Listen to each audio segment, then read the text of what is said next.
नीट पेपरफुटी प्रकरणाच्या तपासात सीबीआयच्या हाती धक्कादायक माहिती लागली आहे। फिजिक्स विषयाच्या पेपरशी संबंधित नोट्स मनीषा हवालदार यांनी जाळून नष्ट केल्याचं तपासामध्ये समोर आलंय। याशिवाय मनीषा हवालदार आणि मनीषा मांढरे यांच्यातील व्हॉट्सअप संदेश देखील डिलीट करण्यात आल्याची माहिती समोर आलेली आहे।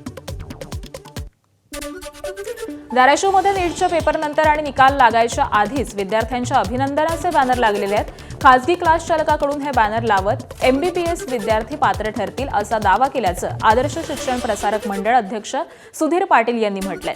तर संबंधित क्लास चालकाची चौकशी करण्याची मागणी ही देखील त्यांनी केलेली आहे। दरम्यान यावरती आन्सर की आल्यानंतर त्यावर आधारेच बॅनर लावले होते, मात्र पेपर फुटीची चर्चा झाल्यानंतर बॅनर उतरवले अशी प्रतिक्रिया लातूर पॅटर्न क्लासचे संचालक बलवीर जानराव यांनी दिलेली आहे। कोट 2 कोट ज्यांच्या पालकाचं उत्पन्न आहे असे किती विद्यार्थी असतील?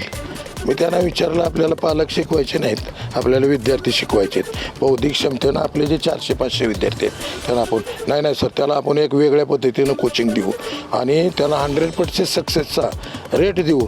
त्यांनी परीक्षेच्या निकाला अगोदरच सांगितलं होतं 600+ आमचे पेपर राहतील। अभिनंदनाचे बॅनर लावलेत। अजून परीक्षा व्हायच्या होत्या त्याच्या अगोदर, म्हणजे परीक्षेचे निकाल यायचे होते त्याच्या अगोदर यांनी बॅनर लावले। एवढा कॉन्फिडन्स ह्याला कुठून आला? एनटीची आन्सर की आली, एनटीची आन्सर की आल्यानंतरनं आम्ही त्या मुलांचा स्कोअर ॲनालिसिस केला काही इथं बसून आमच्या शिक्षकांनी आम्ही।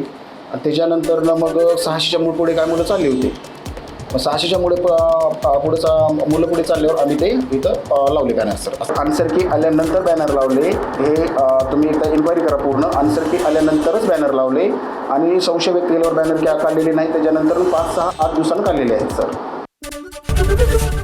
एबीपी माझा, उघडा डोळे बघा नीट।